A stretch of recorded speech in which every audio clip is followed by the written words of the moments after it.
with stars. Not every light is gonna guide you, baby. So let them rain on your spark. Keep it close to your heart. All of the pressure's gonna drive you crazy. Cause you rise to the madness.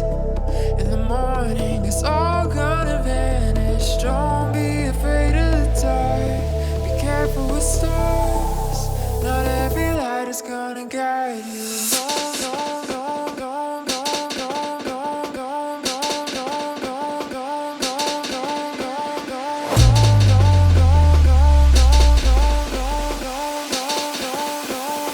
Don't be afraid of the dark.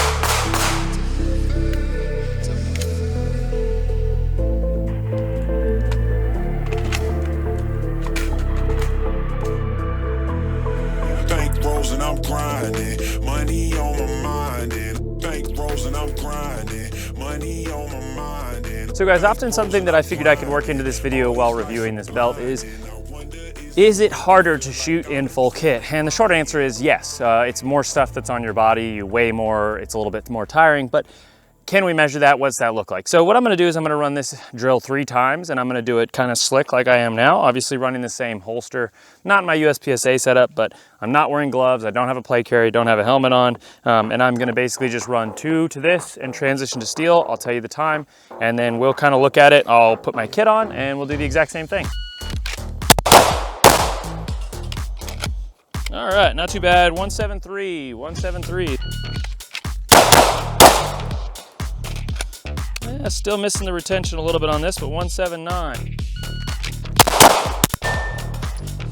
That was a good one. 148, 148. We warmed up a little bit there. All alphas in the chest. All right, guys, so threw some kit on aside from the rifle. Running slick, no backpack on this. So this is kind of just basic light kit in my opinion. The helmet is maybe a little bit more than what most people do, but the thing that's going to mess me up is it's actually not going to be the plate carrier or anything. It's mainly gloves, and this is something I've gone back and forth on with whether I want to wear gloves or don't want to wear gloves. Obviously it's situation dependent, but yeah, gloves screw with your grip on a handgun a lot. You can overcome it. It doesn't matter as much as it feels like it matters, but you know, there's a lot of folks out there that wear gloves when they're doing, you know, this job. I wore them all the time in the Army. So it's something to consider, just how interacting with your handgun and all that stuff changes when you're wearing gloves. All right, 179, but I have a Charlie just a little bit high, and that has to do with my grip. Again, initial grip was a little high, 169, just above in the Charlie. All right, those hits are a little bit better in a 173. So let's just take the gloves off real quick and do one run with no gloves on. There we go, 155. One more time. 150, pretty solid. Okay guys, now what we're gonna be doing is just actually a kitted bill drill, transition to handgun, bill drill from 25. So not really any movement, nothing crazy, tactical.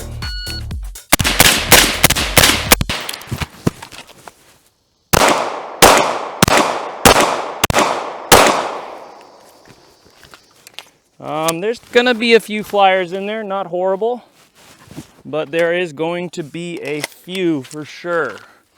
Let's take a look. So time, 8:13 time. All right, let's see here. Yeah, we got some spread out, but it's not awful. Handgun, all alphas except for one low Charlie. Okay, so to sum it up, guys, we had almost all alpha with the handgun, so that was 5 alphas and 1 Charlie down here. And then we had 1 alpha that nicked up here, another alpha up here, Charlie, Charlie, Charlie, Charlie on the rifle. So we got them all in a pretty decent time. I pushed it a little bit more on the rifle than I probably needed to, but yeah, I'll take it. It was about a half a second with the pistol, and it was about 3 2s and 2 7s. So pretty acceptable, honestly. So we've reset. 8:13 is the time to beat.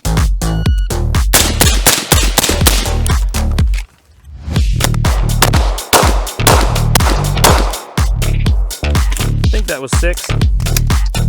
I may have miscounted there. Counting is not my strong suit.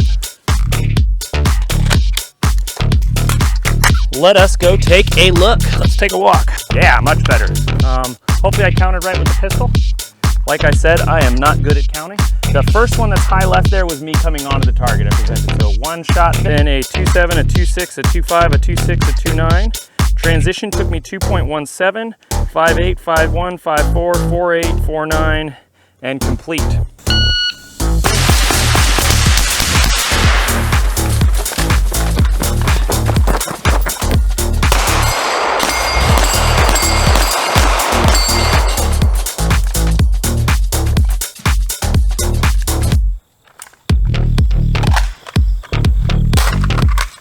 Again, guys, it's just a belt. It's not revolutionary. Just a clean looking battle belt, war belt, whatever you want to call it. Okay guys, so as I'm evaluating this belt, you know, a belt's a belt, but one thing that occurred to me is that I could do some weird rolling around in the dirt. Now, what I want to make clear about this, when you start doing alternate rollover on your back positions and all that stuff, I'm generally not a fan of losing mobility. So if I could just stand up behind a vehicle and shoot, I would rather do that. But one thing that it is good is, hey, there might come a time where you have to take an awkward shot or roll around like that. It's cool, people like doing it. I don't really know why. I don't think it makes the marksmanship portion very hard. I think that it's actually pretty easy to shoot. But what it does expose is if you have gear or equipment, what's going to fall off, where dirt's gonna get, where crap's gonna kind of like build up. And so it's kind of falls a little bit under, in my opinion, kind of the fairy tale, but it's good to do. See what dirt builds up and just kind of the struggle that is working around a vehicle and laying on your back, which I am just not a big fan of. It just, in reality, to me, it doesn't seem like a very good idea. But yeah, you never know. You might be presented with something weird, so it's good to know how to shoot from alternate positions. Okay guys, so T.REX Arms put out a new belt, and what we're gonna be doing today is we're gonna be looking at how it's set up, what it looks like, all that stuff, and just doing a general kind of review / playing with it, showing you some of the features. So I've had the opportunity, I've had this belt now for about a little over maybe 2 months or so that I've been playing with it, and I really like it. To be fair, a belt is a belt. It's very much so like a sling or any of these other things, a plate carrier. It kind of just has a basic job that it does, which is keep stuff on your waist. But there are little things that I really like about this belt that have been done simply and kind of well thought out. So is it the best belt on the market? No, but it's a really good option. I don't know that there is a best belt on the market, but I really like this belt and I think it's very well put together. So obviously, again, I always like to say this in my videos, but you know, T.REX, we're friends of them. So this is not somebody who's going to be perfectly objective, right? There's going to be a little subjectivity to this just because, like the folks over at T.REX Arms, they do good stuff. We've been in some of their content. So yeah, just like to get that out there for people so that they understand, like, yeah, we have a relationship with them. That being said, I am never afraid to shoot it straight with Lucas. There's been several things that I have said I do not like or do like. So, you know, a little bit of a disclaimer. Okay, so, all right, so let's get into some of the components. I want to talk about one of my first and favorite things about this belt, and that is actually the inner belt. In my opinion, a lot of belts are kind of made off of their inner belt system, all right?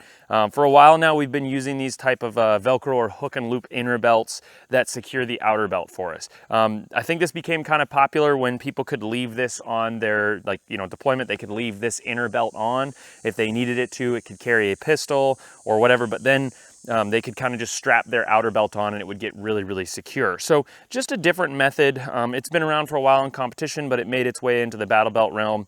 And I have to say, when it comes to just having a belt secured, I don't like just clamping a belt on the outside of whatever I'm wearing. I'm just not a fan of it. So I like having an actual inside the waistband belt. Now, I do know for a fact that Lucas has been carrying with this belt for a long time. I tried to carry with it. It is not bad. However, the one thing I don't love about it is it's just not quite rigid enough. So I still prefer my next belt. But it is kind of nice to know that, you know, if you get done from the range, you can run this as an easy EDC belt. It's a very good inner belt. So one of the biggest improvements that I think they've made is basically not doing the traditional style of inner belt. This one has a loop that you go through, and then you can get that tension by rolling it back. So not only do you get like a little bit of, you just get better use of the hook and loop. The hook and loop seems to be good quality hook and loop. Doesn't seem like they'd cheaped out. I wouldn't have expected them to. Yeah, this inner belt's got kind of a really cool inner rubber material that makes it really stick to your equipment. So if you wanted to, you could just put this on the belt and have it be a double, you know, this would do this kind of essentially the same job because it's tacky and sticky on the inside as the old Orion did. And I think that was the design purpose behind it. In case people still wanted the ability to just have a belt and clasp it on, you could line this on the inside and then use it that way. Me, I like running this through my belt loops and using the inner belt. So not much else to say about the inner belt. I really, really like this design. I think they did a great job. All right, so moving on to the belt itself, okay? Again, it's a belt, all right? I like the buckles, I like the design. The stowing of this right here, you know, there might be a prescribed way to stow this extra little tassel, but they kind of just have a Velcro fold-up area in here that you can kind of store this in if you want to. For me, I just kind of put it through there once and then Velcro this thing closed. So, you know, all this stuff, guys, you could cut it and burn it if you want to. You know, if you're worried about this little tassel, you can wind it in there. You know, it doesn't really matter what you do with it, but you can do that. The buckle up front is a good quality buckle. It's exactly what you'd expect. You know, just a simple kind of style buckle. I dig the way that they set this belt up to take components. I think it's very modular and flexible. And obviously I'll roll in some close-up shots, but basically they just have this inner Velcro that makes up your molly loops. So it just kind of allows you to loop it in between. Now for me personally, I've literally just done the easiest method I could, which is Velcro these S-stacks in here. And it works great because there's Velcro lining. So this is a good method of quickly just putting things on there without it, you know, moving around or changing. But again, when it comes to belt setup, guys, there's not like a right or wrong method. This is not by any means the most secure method of keeping my my pouches and stuff on there, but it works for me. Like I like it. I'm constantly changing setups and doing different things. So, you know, be that as it may. But there's different ways you can set this up. You can weave molly in between. The belt itself is nice and rigid. Now, they didn't use a T.REX on the inside of this. To the best of my knowledge, it's actually just like a plastic. And so it's a little bit more, the T.REX can tend to bend and stay in spot, whereas this is a little bit more resilient and returning, but still pretty, holds its shape like you need it to. So guys, really, I mean, a belt is a belt. It just kind of comes down to, do you like the way it looks? Do you like the way it fits? There's multiple other belts out there that are really, really good. I'm a fan of the chalk belt. I like the Eclipse belt from Axel. That's what I use for USPSA. But I really haven't noticed a huge difference between these style of belts nowadays. It really comes down to, do I like the way it looks? Do I like the way it fits? Do I like the features that it has? What am I prioritizing? What's the job I want to do? Even the Faro Concepts Bison belt, I've heard great things about. So I think we're really getting to that point with a lot of these belts where we'll see tiny improvements on features and things like that, but it just comes down to options. For me, I really like how slick and simple this belt is. I'm not a huge fan of having a ton of crap and like hook and loop and all this stuff, and I really like how they've just slimmed this down and made it a very simple and effective design. But that being said, there's a lot of good options out there. Yeah, so guys, it's a belt. It's nothing revolutionary. It's not going to change the world. It's another good product that hopefully T.REX Arms will do what they're good at doing, and that is keeping things in stocks and getting stuff out to people. The nylon industry and this equipment, lots of times there's great options out there, but it's just tricky for these companies to keep this stuff in stock. And that is a big push for T.REX Arms. That's a big marketing thing for them, is that they really want to be able to keep things in stock for folks so that they can have access to these, because it can be the greatest plate carrier in the world, but if it's not in stock, they don't have the ability to get it. People are going to lose patience. So we have a typical kind of just general range battle belt setup here on Garrett's current configuration. We were talking the other night, and I was wondering how well that would translate, the speed belt would translate to something like a law enforcement duty belt, where everything's mounted on the belt, you know, nothing's mounted on a carrier. There's a lot more weight. So real quick, this is my personal Bianchi law enforcement belt. This is pretty normal, pretty average as far as your general law enforcement belt. It's just nylon, plastic buckle. It's really cheap, but you know, it works. So left to right, got the Kaiwi dual mag pouch, taser at a cross draw, radio, 2 handcuff pouches, working to the other side, Aspeton. I have the Glock 17 set in a Safariland little, I think it's called a leg shroud. It's not a drop leg, but they call it a leg shroud. That's kind of nice. It gives you a little bit of extra flex when sitting in a vehicle, which you tend to do a lot. And also when you have to throw on your outer carrier, your hard plates, it makes the draw a little bit easier. Drops the pistol just a little bit below the straps. Helps you out a little bit. I got the tourniquet mounted to the leg shroud just to get it out of the way. And last is the pepper spray. So I don't remember. I want to say this belt maybe weighs about 36 pounds or something like that. I could be wrong. We should have waited before. I didn't think about that, but it's been a while since I tested that out. The nylon makes it much lighter. So basically what we're gonna do today is we're gonna strip all this off. I'm gonna attach it to this speed belt. Some of these pouches might be a little loose fitting just because they're made for this, I think 2 1/4 inch belt, and that's okay. That's not the belt's fault. I just, you know, I'm not gonna go buy different pouch accessories just for one video. But I just wanna see if this belt can really take that kind of heavy load that a law enforcement individual is gonna have on their belt. So I'm gonna go ahead and take this thing apart.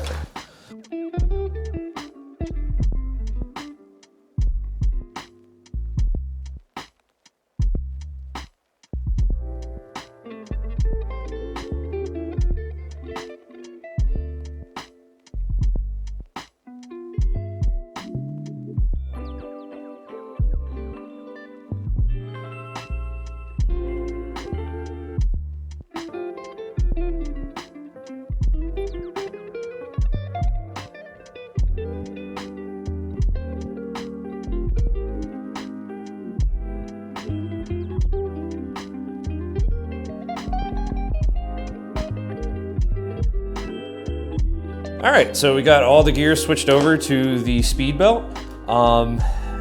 So far, without putting it on, this stuff actually seems pretty secure, even though some of the loops on some of these pouches are a little bit bigger because the Bianchi belt's thicker, like I said before. But I think the Velcro backing maybe kind of helps set it in. So that's kind of nice. The one major kind of, not major, but annoyance we had was unthreading this to get Garrett's range gear off. They have these little nylon flaps that we ended up just cutting off because Garrett and I were in here with a knife and a flat head trying to unthread this. So yeah, we cut it off, burned it, made it a little bit easier. So I don't know if this is a prototype feature. This might be different by the time this review comes out. So let me tuck this in, and I think we're gonna gear up with this and check it out. All right, so we got this thing rigged up. Everything's where I would normally wear it on any given belt. It's cinched up really nice. I gotta say, I'm a little surprised. I kind of just thought there'd be a little more wiggle and everything, especially with my pouches being the wrong size, but actually I might, if I were to wear this, I probably wouldn't even change the pouches because I think it fits so well with the Velcro, with an inner belt. It's very mobile. It's very easy to adjust. That's one nice thing. You can kind of, like we were doing before the video started, just to get it a little bit better, you can kind of do this, cinch it out. I pulled it out, moved my holster up a little bit where I like it, clip it back. So it's very easy to adjust on the fly. Yeah. Yeah, absolutely. I would definitely give this a pass. It's very slick. It's slimmed down. It's minimal, which is nice, but it's there where you need it. I mean, I think it has it where it counts. Everything's totally stable. I think most people are just going to use this as kind of like a range battle belt kind of a thing, which is going to be totally easy and fine for that. Obviously, with the law enforcement kind of loadout, especially if everything's on the belt, to me, that's probably the most strain you could put on a belt because you're literally putting everything. I mean, radio, all this junk over here, but it's very stable. It feels good. It feels like any other belt I've worn, honestly. All right, so overall, I'm actually very impressed how well this holds all this gear, like I said a second ago. One thing I wanted to note before we go, adjusting this belt, again, super easy. You can kind of just throw it on, get the Velcro attached, so you can kind of leave it there, make your adjustments, and then once you're ready, buckle it. So on belts like this, like your typical Bianchi law enforcement, you know, piece of junk belt, when you need to cinch this down more, like if you ate too much or something the night before, you're having a hard time fitting this over your inner belt. This is hard, like very hard, like any other kind of normal belt. So if you're stuck here, if it's looped in here for your buckle and you need more space, you have to feed it through, and then you literally have to crease this thing. Like it'd probably be easier to park your car over it and leave it overnight and then force this over. And that kind of sucks. So a lot of these battle belts, this is a Ronin task force belt, I guess. You know, it sets kind of to where you put your inner belt. So I'll have my inner belt on, I'll go to throw the Ronin on, and then if my inner belt's too tight or too large, then I have to either readjust this belt or take it back off and kind of, your inner belt has to be totally perfectly centered the way that this is set up with this little adjustment strap here. And this one has kind of the same sort of thing going on, but I think it is a little bit easier to just adjust this on the fly because, and at first, honestly, I was like, why is this so thin and flimsy? And it's like, now I see why. It's to adjust it on the fly. And that actually does make a lot of sense. And I don't think it really takes away from the overall rigidity to it. I mean, you're obviously not going to be rappelling out of helicopters with this buckle and stuff, but who cares? So again, guys, all we've done here is I took all my gear, took it off the belt, threw it on here, walked around the other room for a minute, jump tested a little bit, and it totally has a pass on that. I definitely want to see how it holds up over time with all the load and everything, how it would handle in fights and rolling around on the ground. If maybe like you roll weird and the buckle unsnaps, you know, that would not be good, but I would definitely put this on to go to work and test it and see.